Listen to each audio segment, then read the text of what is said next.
ભરૂચના ઝાડેશ્વર વિસ્તારમાં આવેલ નર્મદા સંસ્કૃત વેદ પાઠશાળામાં કરંટ લાગતા 18 વર્ષીય ઋષિકુમારનું કરુણ મોત નીપજ્યું હતું। ભરૂચના ઝાડેશ્વર વિસ્તારમાં આવેલ નર્મદા સંસ્કૃત વેદ પાઠશાળામાં હાલ ગણેશ મહોત્સવની ઉજવણી કરવામાં આવી રહી છે। ત્યારે ગણેશ પંડાલમાં સ્પીકરના વાયર જોઈન્ટ કરવા માટે ગયેલ 18 વર્ષીય ઋષિકુમાર પ્રિન્સ પાઠકને કરંટ લાગ્યો હતો। આ અંગેની જાણ થતાં જ પાઠશાળાના સંચાલકો દ્વારા તેને તાત્કાલિક સારવાર અર્થે ભરૂચની ખાનગી હોસ્પિટલ ખાતે ખસેડવામાં આવ્યો હતો, જોકે ત્યાં તેનું મોત નીપજ્યું હતું। બનાવની જાણ પરિવારને કરવામાં આવતા સુરતના સચિન વિસ્તારમાં રહેતા ઋષિકુમારના પિતા અને પરિવારના સભ્યો ભરૂચ ખાતે દોડી આવ્યા હતા। ભરૂચ શહેર સી ડિવિઝન પોલીસે બનાવની વધુ તપાસ શરૂ કરી છે। ઉલ્લેખનીય છે કે પ્રિન્સ પાઠક કોલેજના બીજા વર્ષમાં અભ્યાસ કરતો હતો અને તે સંગીત તેમજ જ્યોતિષ વિદ્યામાં રુચિ ધરાવતો હતો, ત્યારે તેના અકાળે મોતથી પરિવારમાં गमगीनी छवाई गई थी।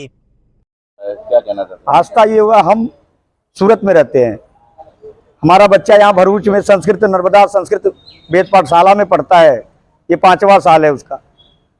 यहाँ आज सुबह हमको हमारा भांजा फ़ोन किया कि मामा आप जल्दी चले आओ, बहुत ज़रूरी है। कुछ बताया नहीं, हम बोले कि बताओ क्या बात है। वो बोला कि नहीं यहाँ हमको बताने नहीं दे रहे हैं। जब यहाँ आए तो हम अपने बच्चे की डेड बॉडी देखे। कोई बोल रहा है करंट लगा है, कोई बोल रहा है कि साइको है, कोई कुछ बोल रहा है, कोई बोल रहा है सफाई कर रहा था। अब अगर करंट लगा है तो हमारे बच्चे को बताए पढ़ने के लिए भेजे हैं कि हम वायरमैन बना के भेजे हैं।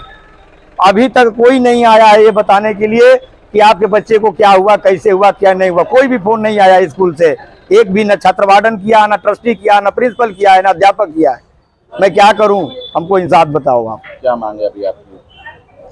हमारा हमको इंसाफ चाहिए, और क्या मांगे हम।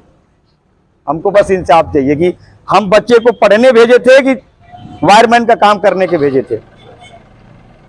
मरना जीना तो सबका लगा रहता है, ऐसा नहीं है, लेकिन जानबूझ के मरने में तकलीफ होती है। 17-18 साल का बच्चा हमारा, ये लोग वायर से करंट से मारा, उसके यहाँ दाग आया है, यहाँ दाग आया है, हम सब देखे अभी। उसको सही से जांच होनी चाहिए, और जो भी इसमें गलती जिसकी भी है उसको सजा होना चाहिए। बस, धन्यवाद। आज अमारे अहींया खूब मोटी दुर्घटना घटी है। अमारो प्रिंस पाठक नामनो विद्यार्थी SY BA में भणतो हतो, तेने करंट लागता अकाळे एनुं मृत्यु थयुं छे, अवसान थयुं छे। आ अकस्मात एवो छे के जेनी कोई ज खोट पूराई शके एम नथी। अमे बधो ज परिवार, तपोवन परिवार, नर्मदा संस्कृत वेद पाठशाला परिवार ए एना साथे छीए, एना वाली साथे छीए। एमने जे कंई एमने पूछवुं होय ते पूछी शके छे।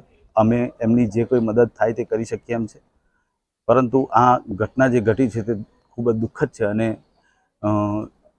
एनी ए विद्यार्थीनी खोट अमने पण पूराई शके एम नथी, कारण के खूब ज संगीतनो, खूब ज शास्त्रनो અને ખૂબ જ જ્યોતિષનો જાણકાર વિદ્યાર્થી હોય, સંસ્થાને પણ મોટી ખોટ પડી છે। એના કરતાં કદાચ એના માતા પિતાને પણ વધારે મોટી ખોટ પડી હશે, પરંતુ એની સંવેદનાની સાથે છીએ અમે। સર, આ સમગ્ર ઘટનાક્રમ કેવી રીતે બન્યો, શું હતું હકીકતમાં? હકીકતમાં એવું છે સાહેબ કે સવારે 6:30 અત્યારે તમે મારી પાછળ જોઈ રહ્યા છો તો એ ગણેશજીનું સાફ સફાઈ કરવા માટે ઋષિકુમારો આવ્યા હતા। એ ઋષિકુમારોને, બાકીના બધા ઋષિકુમારોને પ્રિન્સ પાઠકે જ અમારી યજ્ઞશાળામાં સંધ્યા કરવા માટે બેસાડ્યા, અને એ અહીંયા આવ્યો। અહીંયા આવીને એને આ માઇક સિસ્ટમને જરા સુસજ્જ કરવાનો પ્રયત્ન કર્યો, અને ત્યારે જ એ સુસજ્જ કરતાં જ એને પેલા બાળકોને પણ ઇન્ફોર્મ કર્યું કે અહીંયા સહેજ કરંટ આવે છે, એટલે તમે આ બાજુ ના આવતા। એને ખબર જ હતી। હવે એને ખબર હતી છતાં પણ એને આ કાર્યમાં પરોવાયેલો રહ્યો, અને અકસ્માતે એને કરંટ લાગવાથી એનું અવસાન થયું છે। સાહેબ, એમના પરિવાર દ્વારા એવા આક્ષેપ કરવામાં આવ્યા તમારી પર કે સંસ્થા દ્વારા તેમને કોઈ જાણ કરવામાં નહીં, શું તથ્ય એમાં છે? ના સાહેબ, હું પોતે આચાર્ય છું, અને મેં જ એની વાલીને જાણ કરી, ફોન કર્યો એના વાલી સાથે। મેં પોતે ફોન નથી કર્યો, પરંતુ અમારો એક ઓમકાર નામનો વિદ્યાર્થી છે, એ ઓમકારના ફોન ઉપરથી, કારણ કે ઓમકારને એ 2 મામા ફોઈના છોકરાઓ છે, એટલે એનો ફોન ચાલતો હતો, ત્યારે જ મેં એના પિતાજી સાથે વાત કરીને એમને જણાવ્યું હતું કે તમે આવો ને આવી રીતે દુર્ઘટના ઘટી છે।